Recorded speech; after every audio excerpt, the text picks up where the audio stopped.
Olha, chega agora a informação sobre a mãe de um menino de 9 anos e o namorado dela presos. Pode me dar a foto dos dois? Eles são acusados de matar a criança. Me dá a imagem da prisão, por favor. Giane, de 27 anos, e o namorado Renato, de 20 anos, tentaram registrar um boletim de ocorrência dizendo que o garoto tinha sido vítima de um sequestro. Giane alegou para a polícia que agiotas, disse que agiotas para quem o namorado devia tinham sequestrado a criança. Nós temos, inclusive, a foto desse menor de 9 anos. O que chegou à conclusão, após o homem confessar o crime, a polícia descobriu que essa criança foi covardemente torturada durante pelo menos 1 hora. Inclusive, a criança, amarrada a uma cadeira, tentou lutar pela vida. As marcas encontradas no pescoço do padrasto eram de unhas da criança. Foi identificado depois pelo IML, pelo Instituto Médico Legal, de que eram marcas provocadas pela unha da criança tentando se defender da morte. Morte essa feita pela própria mãe e pelo próprio padrasto. Os dois estão presos, agora à disposição da Justiça. Vem para mim, por favor. Algumas regiões do Brasil ficam agora com a programação local. Cidade Alerta está de volta amanhã. Pois bem, agora sim a reportagem sobre esse caso que choca o país. Eu tenho certeza que depois dessa reportagem, muitos políticos de Brasília vão pôr a mão na cabeça. Daqui a pouco eu vou voltar com a Milton ao vivo lá da Cracolândia, já. Muitos políticos vão pôr a mão na consciência da barbárie que está o nosso país com essa legislação criminal fraca. Veja só. O jovem de 20 anos foi preso em flagrante depois de confessar a morte do enteado. Renato Carvalho Lima contou à polícia que matou a criança de 9 anos, simulando uma brincadeira. O menino Antônio Jorge Ferreira da Silva era filho de Jeane da Silva de Oliveira, de 27 anos. Ela e Renato estavam namorando há pouco tempo, se conheceram no trabalho. Mas, segundo as primeiras suspeitas, os dois teriam arquitetado o assassinato da criança. Para disfarçar o crime, eles inventaram uma história e procuraram a polícia. O casal foi à central de flagrantes registrar uma ocorrência de sequestro. A mulher teria dito à polícia que o filho foi sequestrado por agiotas, a quem o namorado devia. A mulher teria chegado aqui na central de flagrante chorando, bastante desesperada. Ela contou aos policiais que o filho dela teria sido sequestrado na última sexta-feira por agiotas, a quem o namorado devia R$ 1.600. E eles disseram que só devolveriam a criança de 9 anos se eles pagassem o valor integral. Eles conseguiram R$ 850, mas não foi suficiente, segundo o depoimento dela. Aí, ela também contou que eles ameaçaram matar a criança se eles não pagassem o dinheiro total. Jeane não sabia o nome de nenhum dos agiotas, mas chegou a dar características físicas e até um endereço deles.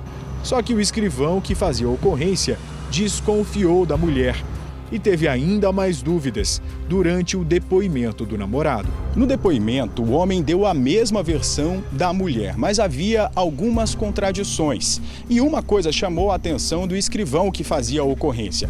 O homem estava com marcas de unha no pescoço e também no braço. Ele foi trazido aqui para o Instituto Médico Legal para fazer um exame de corpo de delito, que comprovou que as marcas eram de unha. As marcas encontradas eram das unhas do menino, que tentou lutar contra a morte. Ele teria arranhado o padrasto, tentando escapar do enforcamento. Por causa disso, Renato foi ouvido novamente e acabou confessando ter enforcado a criança. Ele contou todos os detalhes à polícia com frieza e levou os investigadores até o local do crime. A casa do suspeito fica a mais ou menos uns 500 metros aqui desse matagal. Depois de matar o menino enforcado e enrolar o corpo da criança num cobertor, ele teria colocado numa caixa de papelão e depois abandonado aqui no meio do mato. Mas só na tarde deste domingo, o corpo do menino foi encontrado aqui já em estado de decomposição. Renato e Jeane foram ouvidos na Delegacia de Investigações Criminais durante a madrugada. No interrogatório, o rapaz teria dito que matou a pedido da namorada. E isso porque a criança estaria atrapalhando o relacionamento dos dois. Jeane desmentiu o depoimento. Ela disse à polícia que não sabia de nada e que o namorado agiu sozinho. Mesmo com a negativa, a história não convenceu. tanto que a mulher também foi presa. Ela está numa cela da Delegacia de Narcóticos, no complexo de delegacias especializadas. Já Renato foi levado para uma cela na delegacia ao lado, a de homicídios. As investigações agora devem mostrar se os dois agiram em conjunto e esclarecer qual deles está falando a verdade. O corpo do menino de 9 anos foi levado para o Instituto Médico Legal, onde vai passar por exames para identificar quais foram as causas da morte dele e se há outros sinais de violência, além do enforcamento. Um dos sócios da Retífica ainda está atordoado com a notícia. Ele conta que até um mês atrás, Renato Carvalho Lima, de 20 anos, morava com a mãe dele no apartamento que fica no mesmo prédio da oficina. O Renato eu quase nem via ele, porque ele chegava às 10 horas da noite, eu saía por volta de 2h30 para ir trabalhar. E chegava já à noite, durante o dia eu quase nem via ele. Eu via ele quando ele descia para ligar a bomba, para encher a caixa d'água para eles. O empresário disse que viu a mãe do menino Antônio Jorge, Jeane Oliveira da Silva, apenas uma vez. E a criança nunca esteve por lá. Há uns 3, 4 meses, quando eles começaram a namorar, ela veio e passou uns 10 dias aqui. De 10 a 15 dias, ela passou aí com o Renato aí em cima. Era sábado pela manhã, passava um pouco das 8 horas, quando o Renato veio até aqui ao depósito da Retífica, onde ficam guardados os equipamentos, da oficina mecânica, para buscar a caixa onde a polícia suspeita que estava o corpo do menino de 9 anos. Ele veio aqui então, começou a mexer nessa caixa, tentando arrastá-la com um pouco de dificuldade devido ao peso. E um dos funcionários aqui da Retífica estava aqui, atendendo um cliente, tinha acabado de chegar, esperando para atender esse cliente.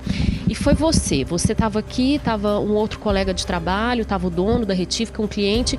E quando você chegou aqui, o que você viu? O Renato já estava mexendo com a caixa? Ele estava pegando a caixa ali dentro e tentando sair com ela para fora. Aí ele chegou aqui nessa porta e pediu para mim colocar a caixa nas costas dele. Estava muito pesada? Estava pesado.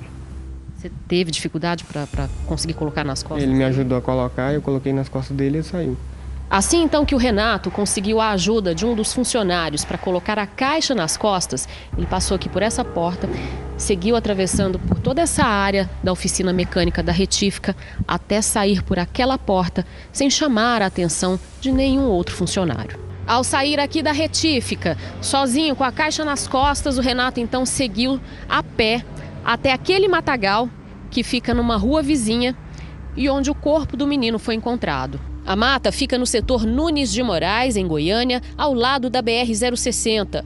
Câmeras de segurança do comércio vizinho podem ajudar a polícia nas investigações. O Renato, no sábado, eu saí daqui por volta de 3 horas da tarde. Eu fui levar um motor em Bela Vista. O Renato estava aqui na Retífica.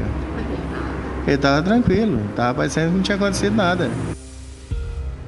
Os suspeitos chegaram à Secretaria de Segurança Pública algemados. A polícia não permitiu que eles fossem entrevistados. Apesar disso, Jeane da Silva de Oliveira, mãe do menino assassinado, negou que mandou matar o filho. Jeane, você mandou matar seu filho?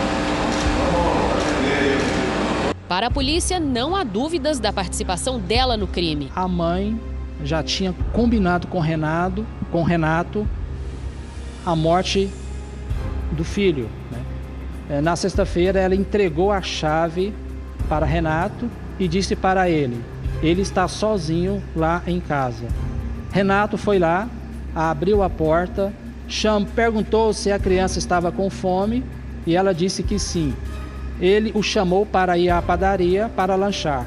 Após o lanche, Renato o levou até a sua casa, aproveitando a ausência da mãe, e lá o matou enforcado. A polícia também vai investigar se Renato assediava o enteado ou se praticou violência sexual contra o menino. Nós iremos ouvir as testemunhas, iremos interrogá-lo novamente, vamos aguardar o laudo pericial. O laudo vai dizer se a criança foi agredida sexualmente ou não. O pai de Antônio Jorge já foi encontrado pela polícia. Ele mora em Boa Vista, Roraima. E na manhã desta terça-feira falou por telefone com o delegado que investiga o caso. O delegado disse que ele chorava muito e estava bastante abalado e quer vir a Goiânia para buscar o corpo do filho para que seja enterrado em Roraima. Ele também contou para a polícia que conversou com a criança dias antes por telefone e o menino teria dito que estava sofrendo e até mesmo pediu para voltar a morar com o pai. Pois é, o que merece uma mulher dessa? Não merece nada, ó. Merece apodrecer na cadeia até o último dia da vida dela, ser condenada. Sangue do seu sangue, carne da sua carne. E aí convive com alguém que não suporta a presença do filho, acho que é um empecilho, um estupro para matar. Essa mãe, primeiro, não é digna de ser chamada de mãe. É uma reprodutora apenas, né? E ela não merece viver, não, Bate.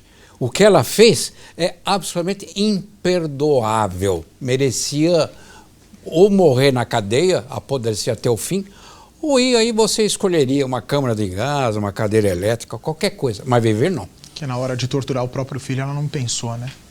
Matar a própria vida que ela gerou é demais.